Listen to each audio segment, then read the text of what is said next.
Good evening friends, నా పేరు Ravikumar. Friends, 15th రోజున మార్కెట్ ఏం జరిగింది, మనం 14th రోజున మార్కెట్ గురించి మనం ఏం మాట్లాడుకున్నాము. సో ఆ విధంగా ఏమైనా దీనికి జరిగిందా, లేకపోతే కనుక ఎలా ఉన్నది మార్కెట్ అనేది ఒకసారి చూద్దాము. సో నేను నిన్న చెప్పిన విధంగా, అంటే నేను మార్కెట్ చేసిన విధానము ఏంటిదంటే, నిన్న నేనేమనుకున్నానంటే మార్కెట్లో 22,296 అనేది మార్కెట్ రేపు అప్సైడ్ టార్గెట్ అనుకున్నాను. ఇక్కడ చూడండి, మీరు 300 వరకు మార్కెట్ అప్సైడ్ వెళ్ళిపోయింది. సో నేనైతే ఏదైతే టార్గెట్ ఫిక్స్ చేసుకున్నానో మార్కెట్ వైపు అప్సైడ్ మూవ్ అయితే కనుక 22,296 అనేది మార్కెట్ వెళ్తుంది అనుకున్నాను. సో అదేవిధంగా మార్కెట్ అనేది అంతవరకు వెళ్ళిపోయింది. దాని తర్వాత ఏం చెప్పాను, ఏమనుకున్నాను నేను, 22,306 క్రాస్ అయితే కనుక అప్సైడ్ మార్కెట్ ఇంకా వెళ్ళే అవకాశం ఉందని చెప్పాను. ఎక్కడి వరకు 22,400 ఎబోవ్ కూడా వెళ్ళే అవకాశం ఉందని చెప్పాను. కానీ మార్కెట్ అక్కడి నుంచి ముందుకైతే వెళ్ళలేదు. ఎక్కడ ఉన్నది మార్కెట్, 300 లోపే ఉన్నది కాబట్టి మార్కెట్ ముందుకు వెళ్ళకుండా అక్కడే ఉండిపోయింది. నెక్స్ట్ ఇక్కడి నుంచి మరి ఇది డౌన్ సైడ్ ఇలా వచ్చేసింది కదా మార్కెట్ అంటే కనుక, సో ఈ డౌన్ సైడ్ రావడానికి కొన్ని కారణాలు ఉన్నాయి. ఎందుకు అంటే ఇక్కడ మీకు ఎటువంటి ఇది లేదు. మీకు ఒకటి చూపించాను, బ్యాంక్ నిఫ్టీలో ఒకటి చూపించాను. బ్యాంక్ నిఫ్టీలో వచ్చేసి మొత్తం కన్సల్టేట్ అవుతూనే ఉంది మార్కెట్ అక్కడ. సో ఇది కన్సల్టేట్ అవుతున్నప్పుడు ఏదో ఒక వైపుకు కొంత ఇస్తుంది అని చెప్పాను. సో అదేవిధంగా మార్కెట్ అయితే ఇక్కడ నుంచి డౌన్ సైడ్ అయితే రావడం జరిగింది. సో ఇక్కడైతే ఏ సిగ్నల్ అనేది లేదు. కానీ ఇక్కడ ఉన్న సిగ్నల్లో ఏంటిది అంటే కనుక, మనం ఈ ప్యాటర్న్లో ఒక సిగ్నల్ ఉంది. సో ఈ ప్యాటర్న్ సిగ్నల్ ప్రకారంగా కనుక మనం చూసినట్లయితే కనుక మార్కెట్ అనేది డౌన్ సైడ్కు రావాల్సిన అవసరము ఉంది. కాబట్టి మార్కెట్ ఇలా డౌన్ సైడ్ వచ్చేసింది. సో ఇక్కడ మార్కెట్ డౌన్ సైడ్కి రావాల్సిన ప్యాటర్న్ ఉంది కాబట్టి ఇక్కడ డౌన్ సైడ్ వచ్చిందని చెప్తున్నాను. సో మరి ఇక్కడ ఏమైనా ప్యాటర్న్ ఉందా ఒకసారి చూద్దామా. ఇక్కడ ఏమైనా ప్యాటర్న్ ఉందేమో. ఇక్కడ ఒక ప్యాటర్న్ ఉంది మార్కెట్లో. ఈ ప్యాటర్న్ ప్రకారంగా ఇది మార్కెట్ వచ్చేసి అప్ సైడ్కు వెళ్ళాలి, కానీ ఇంకా వెళ్ళలేదు. ఇది మార్కెట్కు రేపు అప్ సైడ్ వెళ్ళొచ్చు. ఎక్కడి వరకు, ఫస్ట్ టార్గెట్ వచ్చేసి 22,250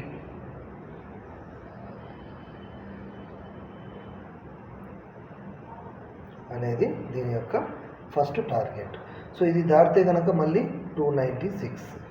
ఈ 296 వరకు మార్కెట్ వెళ్తుందా అంటే నా ఉద్దేశం ప్రకారంగా అయితే కనుక అంత దూరం మార్కెట్ వెళ్ళదు అని నేను అనుకుంటున్నాను.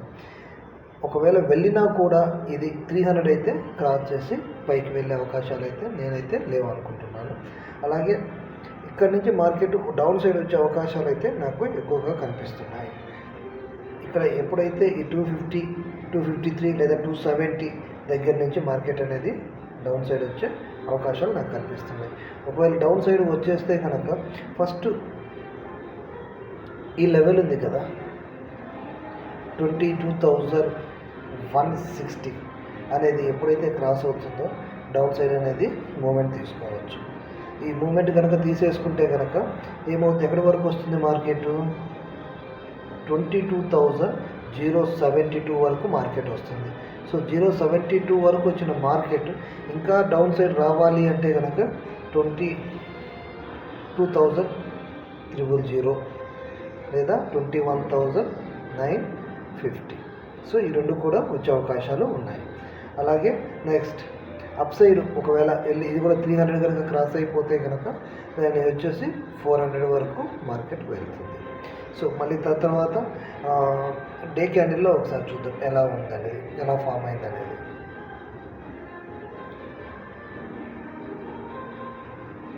మరి ఇక్కడ డే క్యాండిల్లో కనుక గమనించినట్లయితే కనుక మనం ఒక ట్రెండ్ లైన్ తీసుకుంటే డే క్యాండిల్కి సంబంధించి ఒక ట్రెండ్ లైన్ చేద్దాము.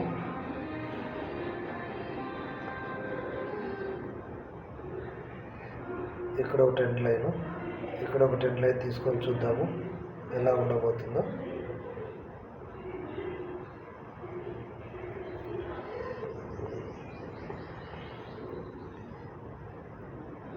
మనం ఇంతవరకు లాస్ట్ టైం వరకు తీసుకున్న ట్రెండ్ లైన్ కదా ఇది ఎలా ఉంటుంది అంటే ఇది మనం తీసుకున్నటువంటి ట్రెండ్ లైన్. సో మన మార్కెట్ అనేది ఇప్పుడు ఎక్కడ ఉంది, దీనికి అప్ సైడ్లోనే ఉంది. ఇంతవరకు వచ్చేసి దీన్ని క్రాస్ చేయలేదు మార్కెట్. ఒకవేళ క్రాస్ చేస్తే కనుక మనకు మార్కెట్ ఏమవుతుంది, డౌన్ సైడ్కి రావాలి. సో ఒకవేళ డౌన్ సైడ్కి వస్తే కనుక మార్కెట్ ఎక్కడి వరకు వస్తుంది అనుకోవచ్చు మనము.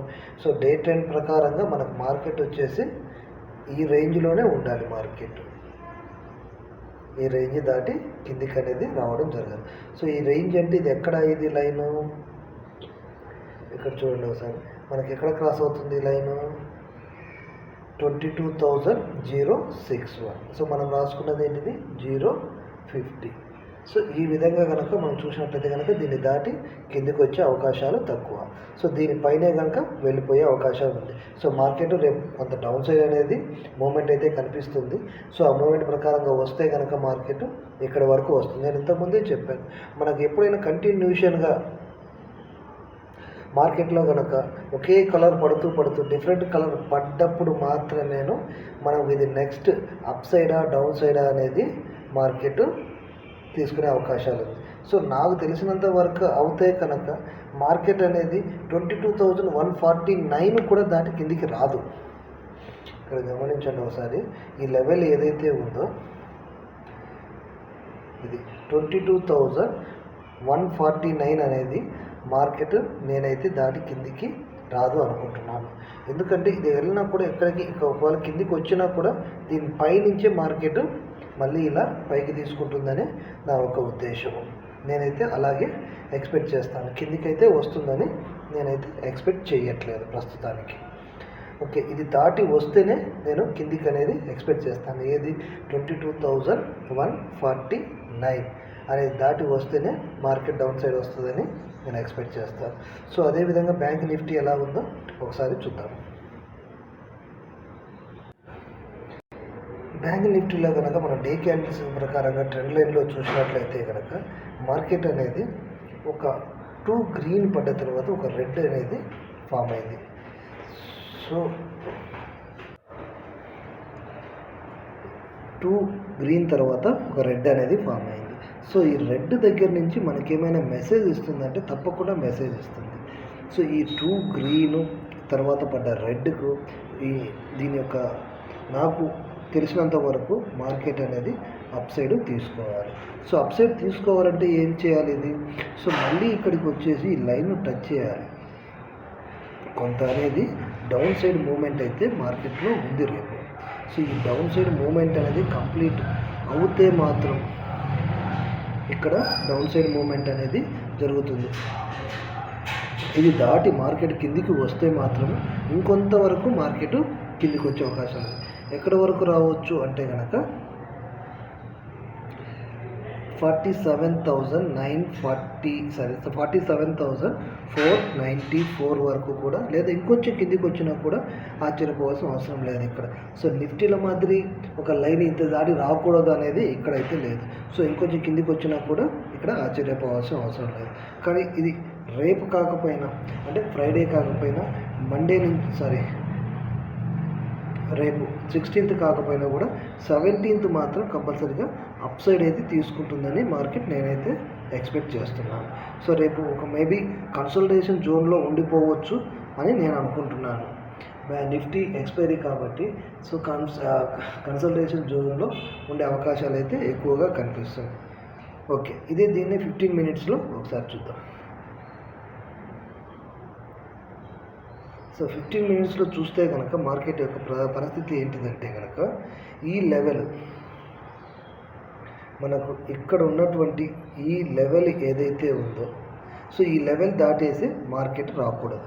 సో మార్కెట్ దాటి వస్తే మాత్రము మార్కెట్ అనేది డౌన్ సైడు మళ్ళీ తీసుకునే అవకాశం ఉంది.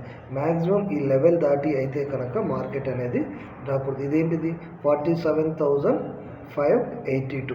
సో అది దాటి వస్తే కనుక మార్కెట్ మనకు దాదాపుగా 47,200 వరకు కూడా మార్కెట్ రావచ్చు. లేదా ఫస్ట్ టార్గెట్ వచ్చేసి 47,500. అంటే ఇక్కడికి అంతా 590 100 పాయింట్స్ 500 దాటి కిందికి వస్తే కనుక 250 వరకు కూడా వచ్చే అవకాశాలు. సో నేనైతే ఇంత వస్తుందని ఎక్స్పెక్ట్ చేయట్లేదు. ఈ మధ్యలోనే కన్సల్టేట్ అవుతుందని మార్కెట్ నేనైతే ఎక్స్పెక్ట్ చేస్తున్నాను. సో మనం ఇంతకుముందు మాట్లాడుకుంటున్నట్టుగా ఈ జోన్ ఏదైతే ఉందో ఇదంతా కన్సల్టేట్ అయింది కదా, మరి దీనైతే బ్రేక్ చేసింది కదా మార్కెట్, ఇంకా డౌన్ వచ్చేయాలి కదా మార్కెట్. సో నేనైతే మాత్రం ఇది బ్రేక్ చేసేసింది, డౌన్ వచ్చేస్తుందని నేనైతే అనుకోవట్లేదు, మళ్ళీ అప్సైడ్ తీసుకుంటుందని అనుకుంటున్నాను. ఓకే ఫ్రెండ్స్, మీకు కనుక ఈ వీడియో నచ్చినట్లయితే కనుక ఒక లైక్ చేయండి లేదా సబ్స్క్రైబ్ చేసుకోండి. Okay friends, thank you.